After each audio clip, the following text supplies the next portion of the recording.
자, 사회복지 프로그램 기획, 프로그램 개발과 평가에서 이제 3장, 프로그램 기획까지 저희가 함께 공부를 했는데요. 제가 이제 그러면 마지막 시간에는 현장에서 실제 저희가 제안서를 낼 때 사회복지 공동모금회나 삼성 이렇게 삼성복지기관이나 이런데 현대자동차나 아니면 많은 그 사회복지 협력기관들이 관련돼서 기부금을 배분하는 기관들이 있는데요. 그런 기관들의 제안서를 낼 때 프로그램 공모를 위해서 제안서를 만들 때 어떻게 하는지, 그러면 우리가 프로그램 기획이 뭔지 공부를 했던 것들에 대한 통찰력을 키울 수 있는 시간이 아닌가 해서 제가 샘플을 하나 가지고 왔습니다. 저희가 그 사회복지 기관에서 아니면 현장에서 저희 직원분들이나 아니면 같이 일하시는 동료분들한테 어떻게 준비해야 되는지 알려드리는 과정들을 한번 같이 공부해 보도록 하겠습니다. 첫 번째, 많은 사회복지 기관들이나 제가 평가위원으로 참여를 해서 도정이나 이런 데 참여를 해서 보면 이제 많은 제안서들이 들어옵니다. 그러면 제일 먼저 설명을 하는 게 이거죠. 많은 일들을 하고 싶고 많은 프로그램들을 참여해서 활동을 하고 싶겠지만 각자 기관의 특성에 맞도록, 아니면 내가 전문 분야에 맞도록, 아니면 내가 가지고 있는 이론적인 배경이나 전문가로서의 어떤 권위를 가지고 할 수 있는 일들에 대한 프로그램 우선 순위를 결정하는 게 제일 중요하다고 생각합니다. 그래서 일단 어떤 프로그램을 공부할 것인지, 그래서 프로그램의 우선순위를 결정해줘야 돼요. 그래서 프로그램 우선순위가 결정되기 위해서는 조직 내 부서별로 새로운 자원에 필요한 높은 분야를 전체적으로 점검해서 토론을 통해서 함께 결정해 나가는 과정들이 반드시 필요합니다. 그래서 구성원들의 동의를 구하는, 그래서 사회복지 기관이나 아니면 현장에서 많은 부서들이 있거나 아니면 다른 전문 사회복지사 선생님들이 계신데 요번에 필요한 게 무엇인지, 그다음에 자원을 어떻게 만드는 게 좋은지를 함께 결정해 나가고 토론을 통해서 결정해 나가는 과정이 반드시 필요하다라는 거고요. 토론을 통해서 가는 과정 중에서 가장 많이 이용되는 게 바로 이제 브레인스토밍 방법들입니다. 이제 같이 모여서 목적을 가지고 여러 가지 생각들을 나열을 하고 그 중에서 우선순위별로 순차적으로 정해서 최종 남는 어떤 방법들을 결정해 나가는 과정들, 이런 것들이 이제 브레인스토밍으로 많이 사용이 되고 있고요. 그 다음에 이제 요즘에 이제 현장에서는 특별히 외부 공모를 통해서 새로운 사업을 하는 것들이 많이 있는 경우도 있지만 굉장히 위험스럽습니다. 왜냐하면 새로운 사업들은 기존에 해왔던 사업들에서 예상할 수 있는 어떤 예상 범위들을 벗어날 수 있기 때문에 사회적인 어떤 지탄의 대상이 되거나 새로운 이슈가 될 수 있기 때문에 굉장히 조심스러울 수밖에 없는 거고요. 그래서 새로운 이전과는 전혀 다른 클라이언트들의 요구나 서비스 이용자들의 요구와는 전혀 새로운 프로그램들을 만들 때는 한층 더 심사숙고해야 되고 조심스럽게 접근을 해야 되는 경우들이 많습니다. 그래서 굉장히 실험적인 어떤 프로그램들일 경우에는 실행에도 굉장히 좀 준비를 많이 해야 되는 그런 과정들을 더 2번, 3번 거쳐서 결정을 해야 될 거라고 생각을 합니다. 그 다음에 실천가나 아니면 사회복지사가 잘할 수 있는 프로그램만, 내가 잘할 수 있는 프로그램만 해서는 되지 않을 거라 생각을 합니다.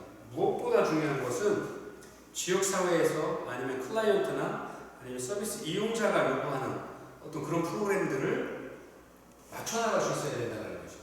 그래서 클라이언트 집단의 이익을 위해서 기여할 수 있는 프로그램들을 만들어서 제안을 해야 되는 거지, 내가 잘할 수 있고 내가 많이 해봐서 경험이 많은 프로그램들을 굳이 계속 고집을 한다라 그러면 제안서를 제출을 했을 때 채택되는 부분들은 굉장히 어려운 부분들이 많습니다. 그 일례로 요즘에 이제 사회복지 공동모금회에서도 기존에 했던 프로그램들에 대한 평가를 할 때 새로운 프로그램들을 평가 항목을 제외하고 성공 여부를 떠나서 새로운 시도를 할 수 있는 어떤 프로그램들을 제안을 했을 때 프로그램에 대한 기금을 제공하는 경우들이 많이 늘어나고 있습니다. 그런 것들은 새로운 사회적인 문제라고 인식은 하지만 그 이전에 그런 문제를 해결하기 위한 프로그램들이 없을 때 시범 사업으로 아니면 모델링 사업으로 조금씩 소수의 인원을 가지고 실험을 해가는 과정들이 있고, 그런 과정들이 많이 쌓여서 그런 과정들을 지원함으로써 사회적인 역량들을 미래 사회에 대한 변화된 문제들을 대응하기 위한 자세들을 모델들을 준비를 해가는 경우들이 있습니다. 그래서 그런 경우들을 제외한 나머지의 경우라 그러면 전문사회복지사가 자기가 잘하는 일에 대해서만 고집하고 그런 프로그램들만 주장하는 것들은 좀 배제되어야 될 부분이고 개선되어야 될 부분이라고 생각을 합니다. 그래서 사업의 필요성이 높다고 하더라도 실제로 수행이 가능한 사업인지 검토하는 게 꼭 필요합니다. 그래서 이것을 사업의 실행 가능성이다라고 표현을 하고 있는데요. 사업의 실행 가능성도 반드시 점검해야 될 부분들의 하나라고 할 수 있습니다. 마지막으로 프로그램의 우선순위에서 가장 중요한 것은 성과를 제시할 수 있어야 됩니다. 그래서 평가의 방법이나 평가를 어떻게 하고 평가의 척도를 어떻게 만들지에 대한 것들도 스스로 미리 고민을 해서 프로그램이 실천이 된 후에는 평가의 방법을 어떻게 할 것인지, 그 다음에 기존에 개발되어 있는 평가 지표나 척도들이 있다라 그러면 그런 척도들을 어떻게 활용할 것인지에 대한 계획들도 충분히 표현을 해주시는 게 좋고요. 그 다음에 조직의 규모가 커서 여러 부서가 이루어져 있다라 그러면 내부적인 경합을 통해서 좋은 프로그램을 선정해 나가는 과정들, 그런 것도 아주 좋은 조직의 책임성을 높이는 한 가지 방법이 될 수 있을 겁니다.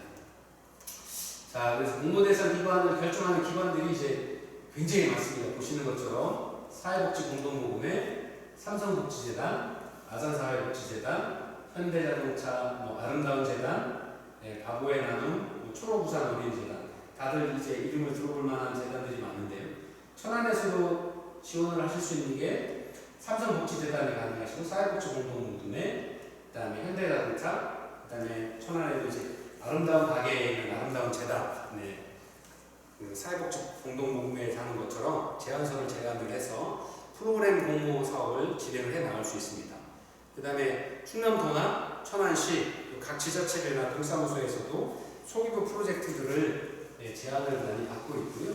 이런 제안 프로그램들을 신청을 하시는 그 기획들을 많이 하시고 노력들을 많이 하셔서 그 역량들을 키워나가실 수 있어야 나중에 전문사회복지사로서 사회복지기관에서 좋은 사업들을 많이 해 나가실 수 있을 거라 생각을 합니다. 자, 이렇게 많죠. 굉장히 많습니다. 그래서 여러분들이 생각을 하시고 노력을 하시고 도전을 하신다 그러면 굉장히 많은 기회를 가지실 수 있는 게 프로그램 제안을 할 수 있는 기관들이 이렇게 많다는 겁니다. 가까이 있는 이제 KTNG 복지재단도 천안에 위치하고 있죠. 그래서 천안에서도 이제 많은 그 KTNG 재단과 다른 기관들과도 연계해서 현재 많은 사회복지 기관에서 일들을 하고 있고요. 대표적으로 이제 그 많이 보시면 아시겠습니다. 차량 배우자 지원 사업에 있어서도 각기 은행권들이나 아니면 금융권에서 KTNG 재단에서도 사회복지 기관별로 차량을 지원한다거나 해서 많은 그런 기관 재단의 로고를 다룬 사회복지 기관들이 차량들을 운행을 하고 있는 걸 보실 수 있을 겁니다. 여러분들이 도전하지 않으시고 제안을 내지 않으시면 그분들은 알지 못하고 여러분 기관의 어떤 문제를 이해할 수 없을 겁니다. 제안서를 내시고 자꾸 문을 두드리셔서 이런 기관의 문을 두드리셔서 여러분들 기관에도 스스로에게도 많은 역량 강화의 기회와 기관의 발전을 위해서 노력을 하실 필요가 있을 것 같습니다. 자, 그 다음에 이제 공모대상 기관을 결정하는 과정 중에서는 최근 사회복지사업계에서도 마을 만들기나 아니면 사회적 경제에 대한 관심이 증대되면서 관련 공모 사업을 신청하거나 연기하는 것들이 굉장히 늘어나고 있습니다. 그 다음에 광역단체나 지자체단체 그런 관련 부서나 중간조직을 통해서 그런 일들을 많이 하고 있고요. 천안만 해도 무슨 마을 만들기 사업, 무슨 사회적 경제적 지원센터에서 매스컴이나 아니면 기업체를 통해서나 아니면 공공기관을 통해서 이런 것들을 많이 보셨고 이런 사업들을 진행하는 걸 많이 보셨을 겁니다. 또 천안의 구시장의 재건축 사업을 통해서 재래시장들을 이제 하기 위한 사업들을 하기 위해서 그런 일들을 많이 하고 있고요. 또 재래시장에 아니면 지하상가에 상인들을 모아서 어떻게 하면 발전시킬 수 있을지, 그 다음에 새로운 많은 사람들이 찾아오고 활력성이 떨어진 시장들을 다시 재탄생시키고 재가kum할 수 있는지에 대한 고민들을 하는 사업들이 많이 이루어지고 있는데요. 이런 것들이 관주도가 아닌 일반 사회복지기관이나 사회기관들이 참여할 수 있도록 제안의 문을 굉장히 많이 열어놓고 있습니다. 그래서 이런 것에 조금 고민을 하시고 현장 조사를 통해서 참여를 하는 제안서를 만들어내신다 그러면 좋은 결과들도 얻으실 수 있을 거라고 생각을 합니다. 자, 이렇게 그 프로그램 기획이나 프로그램 개발과 평가에 대한 현장에서의 목소리까지도 여러분들하고 함께 같이 나눠봤는데요.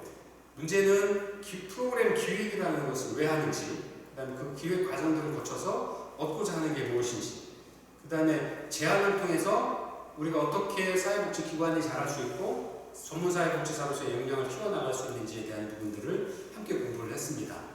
그러나 제가 강조드리고 싶은 것은 여러분들이 머릿속으로 이해하고 교재로 이해하는 것에 그치지 않고 사회복지기관에 아니면 공공기관에 아니면 다른 많은 복지재단에 제안서를 내고 그런 활동을 통해서 스스로의 역량을 키우고 역량을 강화를 통해서 사회복지사로서의 더 훌륭한 사회복지사로 성장해 되기를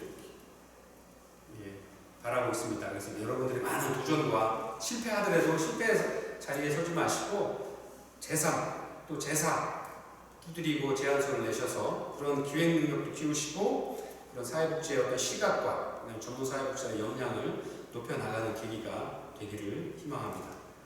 자, 오늘 수업 모두 마치겠습니다. 감사합니다.